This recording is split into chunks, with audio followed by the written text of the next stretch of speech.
Happy Kaiju We're on issue 17 of Godzilla King of the Monsters, the original Marvel series. Man, I can't believe we're this far along into the marathon already. Having so much fun. As you can see, I got the original issue here. We got the omnibus and the essentials for that black and white goodness. And I love this cover here with a super tiny Godzilla just running from Dum Dum Dugan, because as we mentioned before in the previous issue, this one right here is all about a shrunken down Godzilla. So let's dig into the actual books and see what's up. Omnibus in the middle, original issue on the left, and we got the black and white essentials on the right here.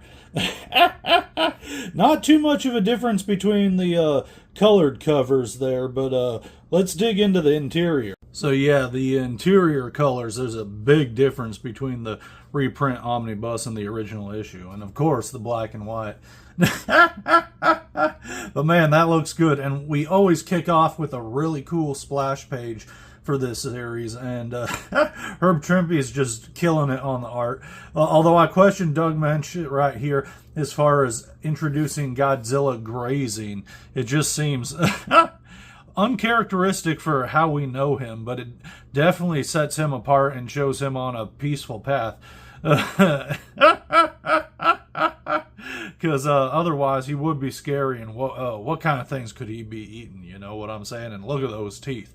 But this is a fun page. Let's dig into the rest of the issue, though.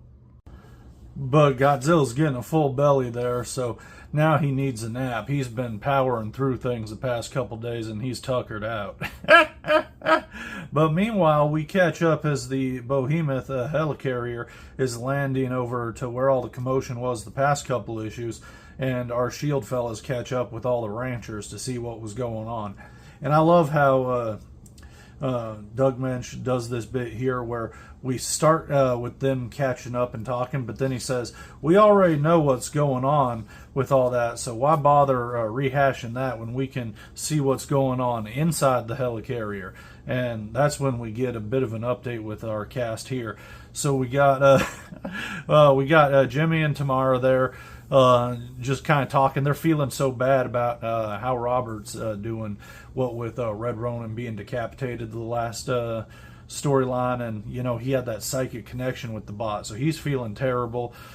Hughes is trying to help him out. He even offers to let the boy pilot the helicarrier, and how fun that would be, but he's just not having it. He's so miserable and sad, and Jimmy Woo doesn't know what to do about it, but he really wants to help the kid out. But we finish catching up with the cattle ranchers, and we head off. We're picking up this fella here who is a expert in paleontology and dinosaurs and such, and he's from the New York Museum and a colleague of our professor here. So he's going to be in the... I tell you what this guy causes some trouble in the next issue, but... but we pick him up, and he adds a little bit more character. He's got some real fun expressions on his face. And a plan is hatched right here, which is absolutely ridiculous, which is the main storyline that's going to be going forward, which is we're meeting up with Henry Pym. We've known Hank by many different names, but his main thing is the Pym particles making things shrink, which is going to be Godzilla's bane. He's going to get a full dose of that stuff, and they're going to coerce Robert here into actually tricking Godzilla into coming over to where the mechanism is to release the Pym particle. So he's going to feel some big guilt for that after the fact, because Godzilla is not happy about it. But it's so fun, these scenes here, like seeing him just chilling and sleeping, and he looks almost kind of happy there. I love that. But we turn the page, and two really great scenes here. I love this bit where we see him actually getting the full dose of the Pym particles and just blasting right in his face. And then we get this panel where he just slaps the helicarrier down. He's just ticked off. And it's funny seeing how big the scale is of him right next to the helicarrier like that. But he reaches over and just grabs Dum Dum right up, and Dugan's so mad. I love how he looks right there in that panel, so ticked off. We turn the page here. Both these pages are so much fun. I love how Godzilla looks here, and just holding the little tiny Dum Dum. I love his face. Gladstone looking kind of goofy. He's a fun character to just look at. And this bit right here is Dugan's just getting bigger and bigger, whereas, of course, it's Godzilla getting smaller and smaller, but perspective. And then we get this scene where he's grabbing him by the tail.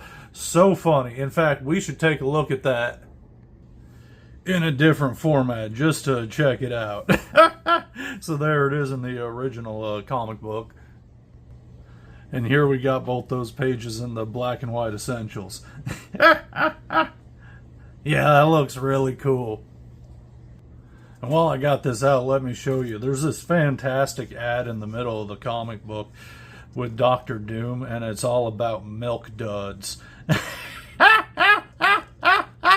And it's all written from like a doomy perspective. It's so funny. Oh my god. So, like, crap like this is why reading through the original comic books is still such a great way to do it, because you're getting the full experience of the original read, including kitschy shit like this, which is just so much fun. But there's not much left to this issue, because Dugan's got Godzilla by the tail. Unfortunately, Godzilla's a little bit too strong and is able to slip and slide out of his grip, and he's just running and running, and they're trying to get him as he gets smaller and smaller. It's so funny. But finally, Gladstone here, he's able to net Godzilla up, and we see little Rob feels pretty bad, but he's promising Godzilla that things are going to work out and they're going to help him. And as far as he knows, that's what's going to happen. But next stop is New York City, and that is going to be a blast, because usually when Godzilla's stomping around the city, the buildings shake, but now the streets shake and he's going to wobble. So stay tuned to see next issue where we get some Godzilla on rat action. We'll see you then.